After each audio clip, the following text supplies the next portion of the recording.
J'espère que tout roule pour vous. Merci du fond du cœur d'être toujours aussi fidèles et nombreuses à nous écouter, à nous soutenir.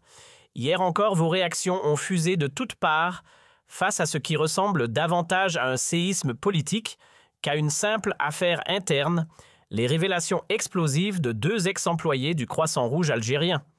2 lanceurs d'alerte désormais réduits au silence par l'emprisonnement arbitraire, la torture, l'humiliation. Tout cela pour avoir eu l'audace de contester la toute-puissance d'une certaine Itsam Hamlaoui. Ah, Hamlaoui. La starlette favorite du régime, la marionnette gracieuse mais redoutable tirée par des fils bien placés. Elle charme, elle hypnotise, elle contrôle, ou plutôt elle écrase avec une main de fer maquillée de velours. L'Algérie aujourd'hui vacille sous son influence délétère, une emprise sinistre qui tord les rouages même de l'appareil judiciaire et sécuritaire. Ce n'est plus une figure publique, c'est un système à elle seule. Et dans ce système, la vérité n'a pas voix au chapitre. Depuis que 2 figures désormais incontournables, Yassine Benchatta et la journaliste, ou plutôt la cellule cancéreuse du système Hajar Zitoni, ont décidé de briser le silence.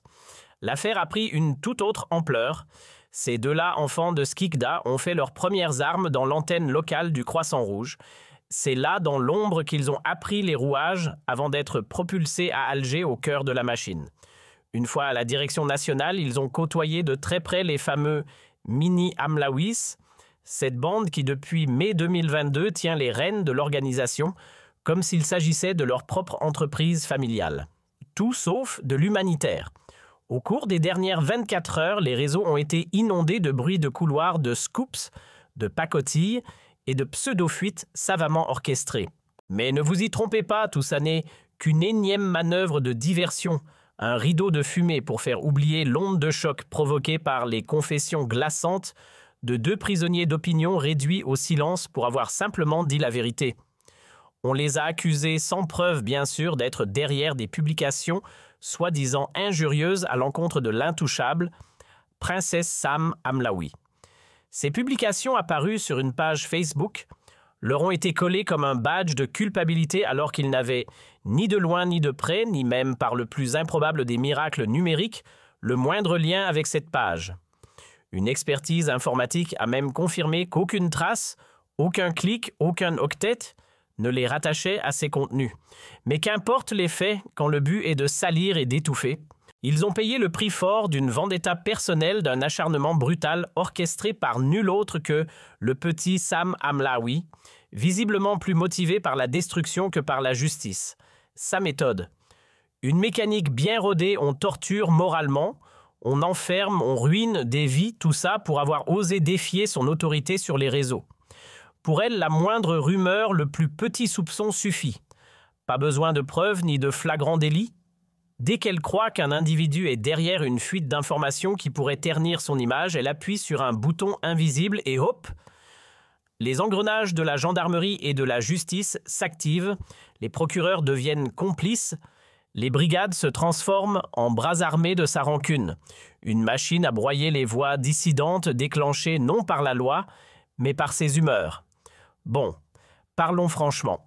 Ce dossier explosif du Croissant Rouge algérien, on le décortiquera en profondeur dans une prochaine vidéo, parce que soyons honnêtes, une grande partie de nos concitoyennes et concitoyens n'a pas encore saisi l'ampleur du désastre. Et non détrompez-vous, ce n'est pas une simple querelle de cour d'école entre une demoiselle influente, nommée Hamlaoui, et quelques ennemis personnels. Le vrai scandale est ailleurs. Ce qu'on a sous les yeux, c'est un vaste système de corruption bien huilé, couvert par des amitiés très très hauts, placés notamment avec le président Tebboune lui-même et ses hommes de confiance. À l'intérieur de cette façade humanitaire qu'est le Croissant Rouge, on a assisté à des détournements massifs, argent sale, financement étranger siphonné, aide humanitaire transformée en source d'enrichissement privé. Bref, on a pris l'éthique, on l'a écrasée, puis on l'a jetée au fond d'un tiroir verrouillé. Pour entrer dans le cœur du scandale, pas les rumeurs, pas les versions édulcorées, mais le récit brut authentique documenté, on vous prépare une autre émission. Une émission où l'on vous exposera un cas flagrant, un exemple accablant qui met à nu tout le système et qui dérange terriblement le petit Sam Hamlaoui, mais surtout ceux qui la tiennent en laisse. Car soyons clairs, le vrai problème, ce n'est pas la marionnette, c'est la main qui la manipule. Ce ne sont pas ses caprices à elle qui font trembler l'institution judiciaire et les forces de sécurité, ce sont les appuis puissants dans l'ombre, ceux qui l'ont transformée en arme de répression politique, chargée de faire taire toutes les voix libres, les gêneurs, les insoumis. C'est cette machine de protection et d'instrumentalisation qui pourrit tout de l'intérieur. Mais avant d'aller plus loin, il faut qu'on fasse un petit arrêt sur image. Car sur les réseaux, une pluie de rumeurs s'est abattue. Certaines prétendent que, ça y est, Hamlaoui serait enfin convoqué par la brigade de recherche de la gendarmerie. D'autres murmurent qu'une enquête interne serait déjà lancée sous l'impulsion directe du ministère de la Défense nationale. On parle même d'un ordre donné par le contrôleur général placé sous l'aile du secrétaire général du même ministère qui aurait mandaté les services de sécurité militaire pour intervenir. Résultat attendu. Une descente chez les enquêteurs de la brigade de Bir Kadem, ceux-là même soupçonnés avec force détail, à l'appui d'avoir commis des actes de torture sur des civils en détention. Bref, ça parle fort. Mais pour l'instant, tout cela n'a rien d'officiel, juste des échos qui flottent dans le vide. On ne parle pas ici de simples bavures ou de dérapages isolés. Non, ce sont des actes de torture à visage découverts des citoyennes et citoyens algériens en garde à vue, privés d'eau et de nourriture, forcés de se dévêtir, battus à coups répétés, humiliés, brisés mentalement. Et le tout avec bonus chantage, intimidation psychologique, menaces sournoises. Mais ce n'est pas tout. Les procès-verbaux eux-mêmes manipulés à la source. Et tenez-vous bien, ce n'est pas un agent véreux qui s'est chargé de falsifier les documents, mais Itsam Hamlaoui en personne qui aurait eu le culot d'entrer dans les locaux de la brigade d'investigation de Bir Kadem et de modifier les dossiers des suspects en toute impunité sous le regard passif du chef de brigade et de ses fidèles. Alors oui, certains affirment qu'une enquête serait en cours ou qu'elle serait sur le point d'être lancée, mais jusqu'à preuve du contraire, tout ça c'est du vent, du storytelling sans suite. Nous sommes le 5 novembre 2025, 2 jours. Voilà 48 heures que 2 victimes brisées par la torture, enfermées sans motif, humiliées dans des geôles d'État, ont osé briser le silence. Elles ont tout raconté, les violences, les mauvais traitements, les humiliations subies en pleine capitale dans les couloirs d'une brigade de gendarmerie à Alger, puis derrière les barreaux. Yassine Benata transféré entre Bouira et Berouaghia. Hajar Zitoni jeté dans la prison de Koléa. Et depuis, rien, silence radio. Pas l'ombre d'une enquête, et qu'en est-il de Madame Hamlaoui? Pas même une égratignure institutionnelle. D'après nos sources, elle a simplement été priée de rester discrète pendant les cérémonies officielles du 1er et 2 novembre. Mais inquiétez jamais. Pendant que les langues se délient, elle parade tranquillement sur les réseaux exhibant ses projets comme si de rien n'était à travers l'Observatoire de la société civile et les canaux officiels du Croissant Rouge. L'impunité version luxe. Et comme par hasard, le Croissant Rouge algérien entre en scène. Tous les comités de wilaya, sans exception, ont signé un unique communiqué copié-collé bien docile pour voler au secours de leur cher Hamlaoui. Solidarité sans faille avec la chef et au passage, ils n'ont pas hésité à transformer Yassine Benchata en criminel en cavale accusé d'avoir détourné 200 millions de centimes rien que ça. Une attaque en règle sans la moindre enquête, sans la moindre contradiction. Pendant ce temps, Hamlaoui intouchable. Aucune convocation, aucun rappel à l'ordre, aucune audition, zéro responsabilité. Le silence est total, pas un mot, pas un froncement de sourcils institutionnel, nada, le néant absolu. Et si quelqu'un tente de vous faire croire le contraire, il vous embobine. C'est du pipeau. Quant aux rumeurs qui circulent sur une prétendue enquête à venir contre la brigade de Bir Kadem, là encore aucune confirmation officielle. Du bruit, du vent, rien de concret. Petit rappel au cas où certains auraient besoin d'un mode d'emploi pour comprendre comment fonctionne un État digne de ce nom. Si les autorités algériennes souhaitent vraiment ouvrir une enquête, elles n'ont qu'à le dire noir sur blanc. Pas besoin de devinettes.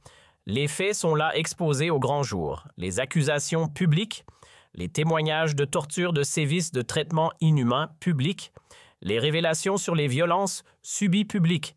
Tout a été dit, montré, raconté sans filtre, Hajar Zitoni n'a pas avancé masqué. Elle a parlé à visage découvert, montré les documents livrés, les preuves détaillées les faits. Yassine aussi s'est exposé sans se cacher. Il a livré chaque élément, chaque information, chaque morceau de vérité. Aucun pseudonyme, aucun compte anonyme, aucun intermédiaire. Ni journaliste, ni fuites en coulisses, non. Ils ont pris la parole avec dignité en assumant leur rôle de citoyens. Et ce qu'ils ont révélé, ce ne sont pas des anecdotes. Ce sont des mois de cauchemars vécus depuis la fin du Ramadan 2025 et racontés sans trembler. Et pour ceux qui n'auraient même pas encore fait le lien, le témoignage des deux victimes ne tombe pas par hasard. Leur prise de parole arrive pile au moment où l'affaire des deux écrivains Slimane et Azri secoue aussi l'actualité. Ces auteurs, également poètes et éditrices, ont été enfermés la veille du 1er novembre, puis relâchés au petit matin du jour même. Et comme dans un scénario qui se répète à l'identique, ils ont eux aussi fait un détour obligé par la brigade de Belmondret et le tribunal du même nom, le passage obligé des indésirables. Alors si certains veulent vraiment que l'on commence à croire à ces fameuses enquêtes internes, ces rumeurs qui tournent en boucle sans jamais se matérialiser, c'est simple, pas besoin d'effets spéciaux, une déclaration officielle, un communiqué clair, une simple ligne publique du ministère de la Défense nationale suffirait. Qu'est-ce qui les en empêche? La gendarmerie, après tout, possède une inspection générale, non. Elle a les moyens de lancer des enquêtes internes, de vérifier les bavures, de sanctionner les débordements. S'il voulait vraiment, il pourrait, que ce soit le ministère de la Défense ou son fameux contrôleur général, qu'il s'agisse de celui du ministère ou carrément de l'armée, tous ont pleinement les moyens de lancer une enquête sérieuse. Mais à une condition qu'il arrête les chuchotements dans les couloirs et qu'il parle clairement officiellement. Et ce n'est pas tout, la justice aussi a son mot à dire. Or, jusqu'ici, le ministère de la Justice reste muet comme une tombe.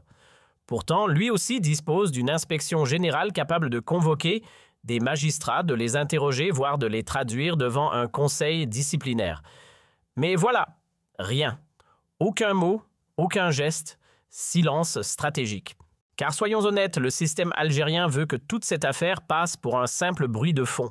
Un fait divers de plus à classer dans la rubrique buzz sur les réseaux sociaux. Pourtant, ce n'est pas une rumeur, c'est une onde de choc. Des témoignages publics de torture, de violences, d'arrestations arbitraires, de documents falsifiés. Tout cela devant les yeux ouverts des gendarmes et avec la bénédiction silencieuse d'une partie de la magistrature. Et au milieu de ce théâtre de l'impunité, une certaine Hamlaoui bien protégée par ses alliés en robe noire. Oui, il y a un malaise, un malaise profond, palpable au cœur même du système algérien. Et face à ce malaise, rien. Aucun signe de remise en question, aucune volonté d'assainir. Pire encore, ce que nous avons découvert lors de nos recherches en dit long. À Skikda, la brigade économique de la police s'est déplacée au domicile familial de Yassine Ben Chatta.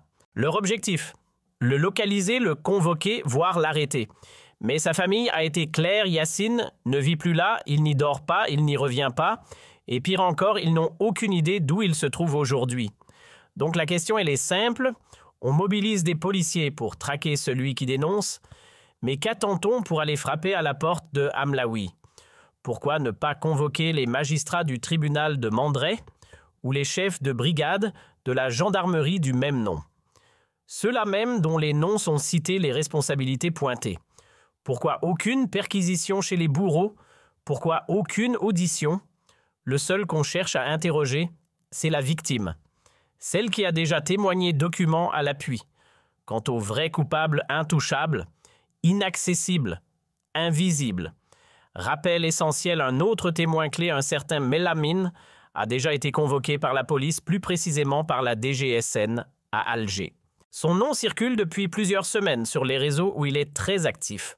Ancien du Croissant Rouge algérien, lui aussi, cela fait des mois qu'il alerte sur les dérives de Hamlaoui, qu'il dénonce publiquement ses abus. Certes, il n'avait pas encore tapé aussi fort que Yassine Ben Chatta, ni connu la case prison. Mais ce matin, tout a changé. D'après nos informations, il a été convoqué ce jour même par un commissariat de la capitale. Et depuis, plus rien. Silence total. Aucune nouvelle, plus un seul signe de vie. Alors que s'est-il passé? Est-ce une simple audition ou une mise en garde à vue déguisée, une tentative d'intimidation, d'effacement pur et simple? On n'en sait rien. Ce qui est sûr, c'est qu'aucun élément à cette heure ne laisse penser que les autorités ont la moindre intention sérieuse d'aller au bout de cette affaire. Pas une initiative crédible, pas un signal d'enquête. Hamlaoui, elle est toujours en poste. Et plus que jamais, il est temps qu'elle soit écartée, entendue et soumise enfin à une vraie procédure. Le cœur du problème, ce n'est pas qu'elle s'appelle Hamlaoui ou qu'elle aime le pouvoir. Le vrai scandale, c'est cette influence toxique, cette proximité indécente avec les plus hauts cercles de l'État algérien. Et attention, on ne parle pas ici de détournement d'argent ou de magouille classique. Non. On parle d'accusations autrement plus graves, torture, traitement inhumain, brutalité d'un autre âge. Une femme et un homme, tous deux algériens, ont été déshabillés, menacés, privés d'eau et de nourriture, poussés à bout pour leur extorquer de faux aveux. On les a humiliés comme s'ils étaient des criminels de guerre alors qu'ils n'ont rien fait, absolument rien, juste osé parler. Et le pire, c'est qu'Hajar Zitouni, Wipa Zineb et Yassine Ben Chatta ne sont pas venus les mains vides. Ils ont tout documenté. Preuve, récit, chronologie. Alors, dans un état digne de ce nom, que se passe-t-il? Le chef de la gendarmerie est convoqué par le ministère de la Défense. Il rend des comptes, il s'explique. Mieux c'est lui-même qui déclenche une enquête interne, qui convoque son subordonné de la brigade de Reims. Et du côté de la justice, l'inspection générale se met en mouvement. Mais là, rien. Absolument rien. Et s'il y avait une vraie enquête, on le saurait. Imaginons un instant un scénario logique. Des inspecteurs du ministère de la Justice débarquent au tribunal de Reims, réclament les dossiers des victimes de l'affaire Hamlaoui, interrogent les magistrats, exigent des explications. Eh bien non. Rien de tout ça n'a eu lieu. Aucun enquêteur, aucune mission officielle, aucun signe de l'ombre d'une démarche sérieuse. Ni la justice ni la DCSA n'ont mis les pieds à Reims, ni au tribunal, ni à la brigade de gendarmerie concernée. À la place, on consacre temps et ressources à traquer les lanceurs d'alerte. Oui, ceux-là même qui ont eu le courage de dénoncer les abus, on les cherche, on les surveille, on les fait taire. Mais ceux qu'ils ont accusés intouchables, invisibles et surtout intouchés. Voilà la vérité nue. Les personnes visées par les accusations ne sont pas seulement protégées, elles sont le pouvoir. Elles l'incarnent, elles y participent, elles y prospèrent. Résultat, aucune enquête ouverte, aucune suspension, aucun geste. Juste une impunité gigantesque, insultante, institutionnalisée. Et plus le silence dure, plus le scandale pourrit. Et plus il pourrit, plus il devient tragique.